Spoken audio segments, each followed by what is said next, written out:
നമസ്കാരം, ഞാൻ doctor P Abraham, physician, asthma, allergy and chronic disease specialist, integrative and complimentary medicine consultant.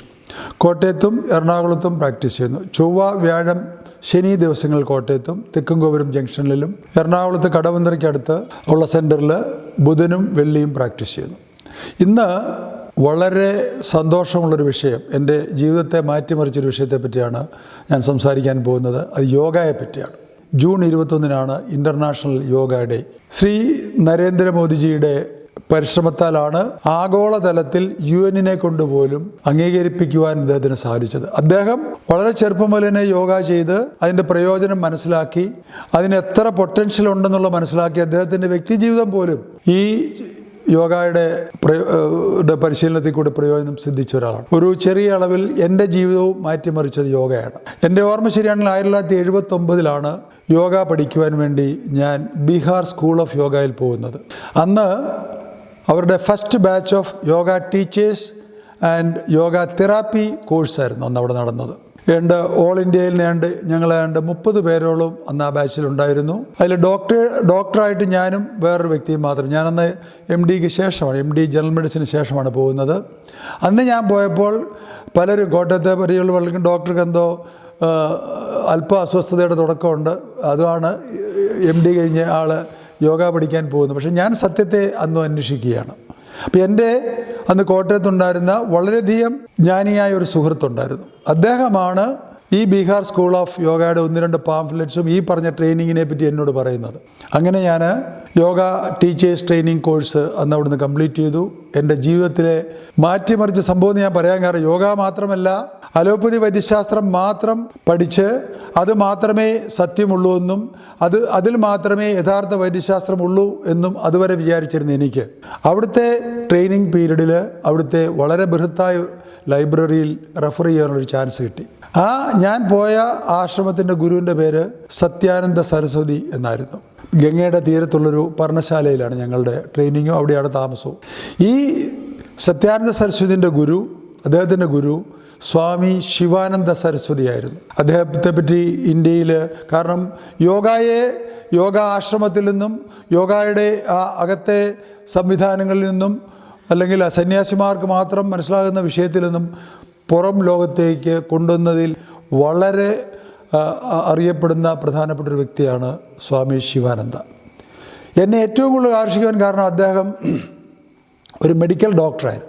അദ്ദേഹം അന്നത്തെ കാലത്ത് ഇന്നത്തെ MBBSന് തുല്യമായ LRCP എന്ന് പറയുന്ന കോഴ്സ്, ബ്രിട്ടീഷ് ഗവൺമെൻറ്റിൻ്റെ കോഴ്സ് തമിഴ്നാട്ടിൽ നിന്ന് അദ്ദേഹം തമിഴ്നാട്ടുകാരനായിരുന്നു. തിരുനെൽവേലിക്കടുത്ത പട്ടമട എന്ന് പറയുന്ന സ്ഥലത്തായിരുന്നു അദ്ദേഹത്തിൻ്റെ ജന്മസ്ഥലം. അദ്ദേഹം ആ കോഴ്സ് കഴിയുകയും അതിനുശേഷം മലേഷ്യയിൽ റബ്ബർ തൊഴിലാളികളുടെ ജോലിക്കാരുടെ ഇടയിൽ സേവനത്തിന് പോയി അവിടെ വർക്ക് ചെയ്യും. 4-5 വർഷം അവിടെ ജോലി ചെയ്തതിന് ശേഷം അദ്ദേഹം ജോലിയിൽ നിന്ന് വിട്ട് തിരിച്ച് ഇന്ത്യയിൽ വന്നിട്ട് ഹിമാലയത്തിൽ പോയി തപസ്സിരുന്ന് യോഗിയാകുകയുമായിരുന്നു ചെയ്തത്. അദ്ദേഹത്തിൻ്റെ ജീവിതകാലത്ത് എനിക്ക് 55-ലോ 60-ലോ അദ്ദേഹം മരണപ്പെട്ടു. അദ്ദേഹത്തിൻ്റെ ജീവിതകാലത്ത് 300ഓളം ബുക്സും കുറിച്ച് പല റൈറ്റിങ്സും അദ്ദേഹം എഴുതി. 300ഓളം പബ്ലിഷ്ഡ് ബുക്സ് ഉണ്ട്. അതിലേണ്ട 100-150ഓളം പുസ്തകം എൻ്റെ കയ്യിലുണ്ട്. അന്ന് ആ ബീഹാർ സ്കൂൾ ഓഫ് യോഗയിൽ ഈ ലൈബ്രറിയിൽ പോയി ഈ പുസ്തകങ്ങൾ വായിക്കുമ്പോൾ അദ്ദേഹം എഴുതിയ പല പുസ്തകങ്ങളും ഞാൻ വായിച്ചു. എന്നിലെ ചിന്ത മാറി വരുന്നത് അവിടെയാണ്. കാരണം ഈ അലോപ്പതി വൈദ്യശാസ്ത്രം മാത്രമല്ല ചികിത്സയ്ക്ക് ഉതകുന്നതെന്നും അദ്ദേഹം ഇന്ന് വളരെ കാര്യമായിട്ട് ഹോമിയോപ്പതിയെ പറ്റിയും നാച്ചുറൽ ട്രീറ്റ്മെൻറ്റ് അല്ലെങ്കിൽ പ്രകൃതി ചികിത്സയെ പറ്റിയും ആയുർവേദത്തെ പറ്റിയും മറ്റുള്ള പല ചികിത്സാ രീതികളിലെയും നല്ല അറിവുകളുണ്ടെന്നും ഇതെല്ലാം കൂടെ സംയോജിപ്പിച്ചാൽ ഒരു പുതിയ ചികിത്സാ രീതി നമുക്ക് ഡെവലപ്പ് ചെയ്യാമെന്നും അതിനെ അദ്ദേഹം വന്ന പേരിട്ട് പോളിപ്പതി എന്നുള്ളതായിരുന്നു. ആ പോളിപ്പതി കൂടി നമ്മൾ അലോപ്പതിയിലാണെങ്കിലും ആവശ്യമില്ലാത്ത മരുന്നുകൾ നമുക്ക് ഉപയോഗിക്കേണ്ട, വളരെ കുറച്ച് മതി. പിന്നെ ചില ഭക്ഷണ ചിട്ടകൾ, ഇതെല്ലാം കൂടി ഉൾക്കൊള്ളിച്ചുകൊണ്ടുള്ള ചികിത്സയിൽ എന്നിലെ ചിന്ത ഉദയം ചെയ്ത് അവിടെയാണ്. അപ്പോൾ യോഗയെ എൻ്റെ ജീവിതത്തിൽ 100% എൻ്റെ ചിന്താമണ്ഡലത്തിൽ മാറ്റം കൊണ്ടുവന്ന യോഗയാണ്. ഞാൻ പ്രായമുള്ളവരിൽ അല്ലെങ്കിൽ കൊച്ചു കുട്ടികൾ 5 വയസ്സുള്ളവരുടെ കുട്ടികളാണ് ഞാൻ പറയും, നിങ്ങൾ 3/4 ഭാഗം ശ്വാസം ക്വയറ്റായിട്ടിരുന്ന് നട്ടിൽ സ്ട്രെയിറ്റായിട്ട് വെച്ചിട്ട് 3/4 ഭാഗം ഫുള്ള് വലിക്കരുത്. ഞാൻ എല്ലാവരോടും പറയും. ഒരു 75 മാക്സിമം 80%. ഞാൻ കാണിച്ചു തരാം. മൂക്കടയ്ക്കുക,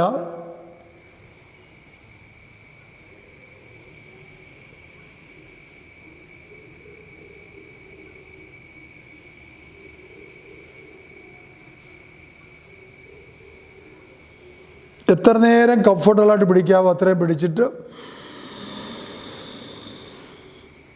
സാവധാനം പുറത്തേക്ക് വിടുക. പ്രായമുള്ളവർ ഞാൻ ഇതും പിന്നെ ഒന്നിരാടം നമുക്ക് ചെയ്യുന്നതും ഈ 2 മാത്രമേ കാണിച്ചു കൊടുക്കാറുള്ളൂ. അതുകൊണ്ട് തന്നെ അവർ ബെറ്ററാകാൻ തുടങ്ങി. എൻ്റെ അമ്മയ്ക്ക് വളരെയധികം റിസൾട്ട് വരാൻ തുടങ്ങി. അങ്ങനെയാണ് യോഗ. പിന്നീട് ഞാൻ കോട്ടയത്ത് ഒരു യോഗ ഇൻസ്റ്റിറ്റ്യൂട്ട് തുടങ്ങുന്നത്. അവിടെയും രസകരമായൊരു അനുഭവമുണ്ട്.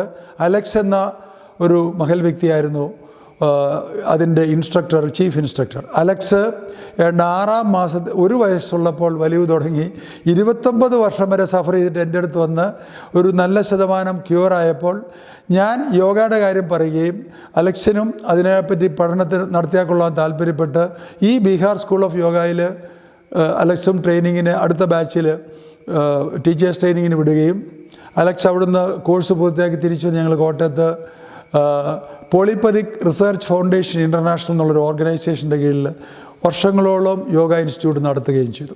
ഇപ്പോൾ എൻ്റെ മകൻ ഡോക്ടറാണ്. ഡോക്ടർ ഏബലിൻ്റെ നേതൃത്വത്തിൽ, ഏബലും അഡ്വാൻസ് യോഗ ട്രെയിനിങ് കഴിഞ്ഞു. ഡോക്ടർ ഏബലിൻ്റെ നേതൃത്വത്തിൽ ഇപ്പോൾ കോട്ടയത്തും എറണാകുളത്തെ നമ്മുടെ സെൻറ്ററിലും യോഗ ക്ലാസ് മന്ത്ലി 1 or 2 അല്ലെങ്കിൽ കോട്ടയത്തെ റെഗുലർ ക്ലാസ്സുകളും നമ്മൾ നടത്താറുണ്ട്. സന്തോഷപൂർവ്വം അറിയിക്കുകയാണ്.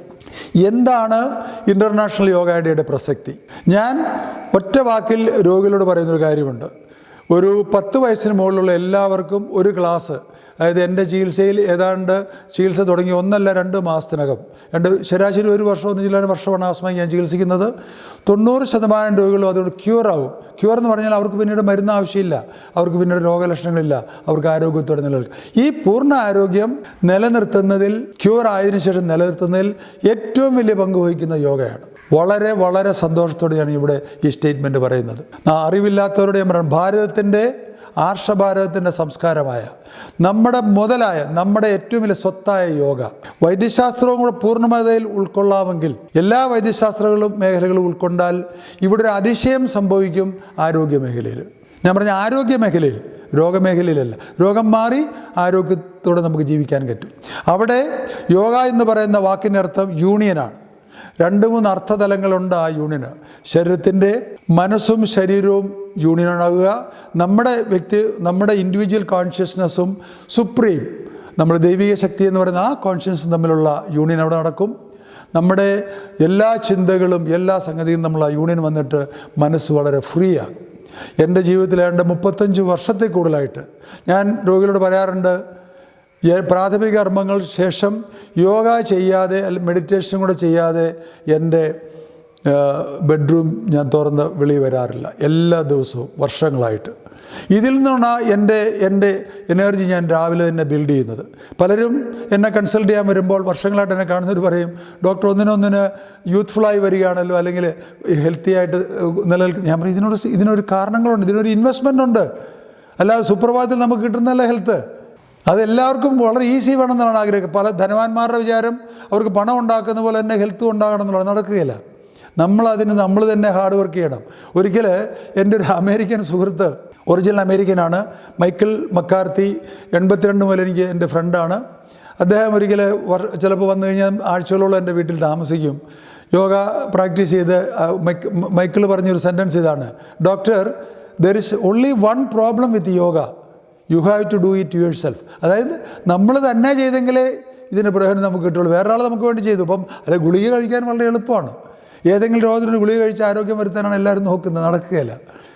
യോഗ ഒരു അതിശയകരമായ റിസൾട്ട് എല്ലാ തലങ്ങളിലും, നമ്മൾ ശാരീരിക തലത്തിൽ, വികാരതലങ്ങളിൽ, മാനസിക തലങ്ങളിൽ, സ്പിരിച്വൽ അതായത് ഭക്തി ലെവലിൽ, ഈ എല്ലാ തലങ്ങളിലും നമുക്ക് പൂർണ്ണതയും നമുക്ക് സൗഖ്യവും തരുന്ന ഇത്രയും നല്ലൊരു സയൻസ്, ഇത്രയും നല്ലൊരു ഒരു സംഗതി, ഇതിനെ സയൻസ് ഒന്നും അതിനപ്പുറത്തെ ഒരു ദൈവീക ഗിഫ്റ്റാണത്. അത് ഇന്നും മനസ്സിലാക്കാതെ നമ്മൾ അമേരിക്കക്കാരനും ജർമ്മൻകാരനും അല്ലെങ്കിൽ അവരുമൊക്കെ തിരിച്ചു വന്ന് ഇവിടെ പഠിപ്പിക്കാൻ നമ്മൾ നോക്കിയിരിക്കുക. നമ്മുടെ ഈ സംസ്കാരത്തിൻ്റെ, നമ്മുടെ ഈ സ്വത്തിനെ നമ്മൾ മനസ്സിലാക്കാതെ പോകുന്നതിൽ അതിയായ ദുഃഖമുണ്ട്. ഇനിയെങ്കിലും നമ്മളത് മനസ്സിലാക്കുക. ഈ ഇൻ്റർനാഷണൽ ഡേയിൽ നമ്മളൊരു പ്രതിജ്ഞ എടുക്കുക, ഇത് ഞാൻ പഠിക്കും, എല്ലാവരും പഠിക്കും, ഇത് പഠിച്ചിട്ട് അത് ജീവിതത്തിൽ ഞാൻ പ്രാക്ടീസ് ചെയ്യും. ഇതിനകത്തൊരു പ്രധാന സംഗതി നമ്മൾ യോഗ എന്ന് പറഞ്ഞാൽ എനിക്ക് ഡോക്ടറെ ശീർഷാസനം നിൽക്കാൻ പറ്റുകയില്ല, അല്ലെങ്കിൽ കൂടുതൽ സമയം പദ്മാസനത്തിലിരിക്കുക, അത് ആവശ്യമില്ല. ഓരോരുത്തർക്കും അവരുടെ ശരീരത്തിന് ഉതകുന്ന ആസനമുറകൾ മാത്രമേ യഥാർത്ഥ ഇത് അറിവുള്ള ഒരാൾ പഠിപ്പിക്കുകയുള്ളൂ. അതിന് തന്നെ പറയാം സ്ഥിരം സുഖം ആസനം എന്നാണ് പറയുന്നത്. നിങ്ങൾക്ക് കംഫർട്ടബിളായിട്ടൊരു പൊസിഷനിൽ ഒരു പർട്ടിക്കുലർ ടൈം വരെ ഇരിക്കാൻ പറ്റുമെങ്കിൽ നിങ്ങൾ ആസനം ചെയ്യേണ്ടുള്ളൂ. അല്ല, ഇതൊരു കസർത്തല്ല, ഇത് അനദർ വേ ഓഫ് എക്സസൈസ് അല്ല. ഇത് ഏറ്റവും പ്രധാന ഒരു പ്രയോജനം ഞാൻ പറയാം. ഈ മെഡിക്കൽ ശാസ്ത്രത്തിൽ പല ഗവേഷണങ്ങളും വിദേശത്ത് നടത്തിയിട്ടുണ്ട്. ഇന്ത്യയിലും ബോംബെയിലും പല സ്ഥലങ്ങളിൽ നടന്നതിൻ്റെ റിപ്പോർട്ടുണ്ട്. അവർ കണ്ടുപിടിച്ചത് യോഗ പ്രധാനമായിട്ടും പ്രവർത്തിക്കുന്നത് ആന്തരിക സ്രാവങ്ങളായ ഹോർമോണുകളെ ബാലൻസ് ചെയ്തിട്ടാണ്. ഒരു അതിശയകരമായ റിസൾട്ടാണത്. ഇപ്പം തൈറോയ്ഡ് പ്രോബ്ലം ഇന്ന് നിങ്ങൾ അറിയാം, പലർക്കും അറിയാം. ഇന്ന് എല്ലാവർക്കും പറയുന്നൊരു ഈസി ആയിട്ട് എല്ലാവരും എനിക്ക് തൈറോയ്ഡ് പ്രോബ്ലം ഉണ്ട്, ഞാൻ അതിന് മരുന്ന് കഴിക്കുന്നുണ്ട്. ഞങ്ങളൊക്കെ MBBS പഠിക്കുമ്പോൾ അന്ന് ഇങ്ങനെയൊരു സംഗതികളൊന്നും ഇല്ല. എന്തുകൊണ്ടാണ് ഇന്ന് ഇത് വന്നത്? പ്രധാനമായിട്ട് ഞാൻ പറയുന്നത് നമ്മുടെ ഈ ഭക്ഷണത്തിൻ്റെ കാരണമാണ് ഇതിൻ്റെ എല്ലാം. ഞാനൊരു ചെറിയ ഉദാഹരണം അതിന് പറയും. ഞങ്ങളൊക്കെ ചെറുപ്പത്തിൽ കോട്ടയത്ത് ജനിച്ചു വന്ന വില്ലേജിലായിരുന്നു. കോട്ടയം ടൗണിൽ വരണം 1-2 ബേക്കറികൾ കാണണമെങ്കിൽ. ഇന്ന് ഒരു ചെറിയ ജംഗ്ഷനിൽ 5-6 ബേക്കറി. ഇതെല്ലാം മനുഷ്യർ തിന്നുകയാണ്. ഞാൻ ചിലരോട് പറയാറുണ്ട്, ഇതെല്ലാം ഒരുതരം ചെറിയ ബോംബുകളാണ്, ഇതെല്ലാം അകത്തിന്ന് പൊട്ടും, ഇതെല്ലാം നിങ്ങൾക്ക് രോഗങ്ങളുണ്ടാക്കും. അപ്പോൾ ഭക്ഷണത്തിൽ നിന്നാണ്, അതിൻ്റെ തെറ്റായ ശരികളിൽ നിന്നാണ് ഇത്രയും വലിയ തൈറോയ്ഡ് പ്രോബ്ലം ഇതെല്ലാം വന്ന്. എനിക്ക് ഒരു 30-35 വയസ്സ് വരെ ഉള്ളവരില്ല. ഞാൻ പറയുന്ന നിഷ്കർഷിക്കുന്ന കാര്യങ്ങളും ചെയ്തുകൊണ്ട് ഭക്ഷണരീതി അവലംബിച്ചുകൊണ്ട് മിനിമം യോഗയും ചെയ്ത് തന്നെ മരുന്നുകൾ എടുത്താൽ പല കേസുകളിലും തൈറോയ്ഡ് രോഗത്തിന് ശാശ്വതമായ പരിഹാരം ഉണ്ടാക്കി കൊടുക്കുവാൻ എനിക്ക് സാധിക്കുന്നുണ്ട്. വളരെയധികം പ്രായമുള്ളവർ ചിലപ്പോൾ അത് സാധിക്കുന്നില്ല. തൈറോയ്ഡ് രോഗങ്ങൾ ഹൈപ്പോ തൈറോയിഡിസം എന്നാണ്. തൈറോയിഡിൻ്റെ പ്രവർത്തനം കുറവാണ് 90% ആൾക്കാരിൽ ഈ രോഗം വരുന്നത്. അല്ലാതെ ഹൈപ്പർ തൈറോയിഡിസം എന്ന് പറയുന്ന കണ്ടീഷൻ അത് വളരെ കുറവാണ്. ഇതുപോലും വരുന്നതിൻ്റെ കാരണം ഈ തെറ്റായ ഭക്ഷണരീതി, അതിനെല്ലാം ഈ യോഗയിൽ പരിഹാരമുണ്ട്. അപ്പോൾ യോഗ ഞാൻ പ്രത്യേകിച്ച് നമ്മൾ ഇന്ന് ആർത്രൈറ്റിസ് ഉണ്ട്, സന്ധിരോഗങ്ങളുണ്ട്, അല്ലെങ്കിൽ നമ്മുടെ പൊതുവായുള്ള ആരോഗ്യ പ്രശ്നങ്ങളുണ്ട്. അപ്പോൾ ഈ യോഗയിൽ ലാസ്റ്റിൽ നമ്മൾ ചെയ്യിക്കുന്ന ശവാസന നിദ്ര എന്ന് പറഞ്ഞൊരു പ്രൊസീജിയർ, റിലാക്സേഷനാണ്. അത് ചെയ്ത് കഴിഞ്ഞാൽ ഒരു മെഡിറ്റേഷനോ കൂടെ നമ്മൾ പോവുകയാണ്. മെഡിറ്റേഷനിൽ കൂടെ കിട്ടുന്ന നമ്മുടെ ഇൻറ്റ്യൂഷൻ എന്ന് പറയുന്ന ഒരു ശക്തിയുണ്ട്. അത് യോഗ വളരെയധികം ഡെപ്തിലേക്ക് പഠിക്കുമ്പോൾ മനസ്സിലാവും. യോഗ എൻ്റെ ഗുരു ശിവാനന്ദയുടെ ഒരു ബുക്കിൽ ഇങ്ങനെ പറയുന്നുണ്ട്, without developing intuition an intelligent man remains imperfect. അതായത് ഒരു ആന്തരികമായ നമ്മളുടെ ഒരു ഉൾക്കാഴ്ച, ഒരു കാര്യം കാണുമ്പോൾ ഒരു ഉൾക്കാഴ്ച നമുക്കുണ്ടാവും. അതിനെയാണ് ഇൻറ്റ്യൂഷൻ എന്ന് പറയുന്നത്. നമുക്കൊരു പ്രോംപ്റ്റിംഗ് ആണ് കിട്ടുന്നത്. അതായത് ആ ഇൻറ്റ്യൂഷൻ ഡെവലപ്പ് ചെയ്തെങ്കിൽ മാത്രമേ യഥാർത്ഥ ഒരു ഇൻ്റലിജൻറ്റ് ഒരു വ്യക്തിക്ക് അവരുടെ പഠനങ്ങൾ പൂർത്തീകരിക്കാനൊക്കെ ഉള്ളൂ. അതാണ് എൻ്റെ ഫൈനൽ സോഴ്സ് ഓഫ് നോളജ്. അത് മെഡിറ്റേഷനിൽ കൂടെ മാത്രമേ അത് കിട്ടുകയുള്ളൂ, അല്ലാതെ ഓട്ടോമാറ്റിക്കായിട്ട് ഇത് വരികയില്ല. അപ്പം ഇതൊരു സ്റ്റെപ്പ് പോലെ, ഒരു കെട്ടിടം പണിയുന്ന പോലെയാണ്. അടിസ്ഥാനം, ഒരു ഫൗണ്ടേഷനാണ് ആസനങ്ങൾ എന്ന് പറയുന്നത്. ആസന, പ്രാണായാമ, മുദ്ര, ബന്ധ, ആ സ്റ്റെപ്പിലാണ് ഇത് മുകളിലോട്ട് പോകുന്നത്. ലാസ്റ്റിലാണ് മെഡിറ്റേഷൻ, പിന്നെ ധർണ, ധ്യാന, സമാധി.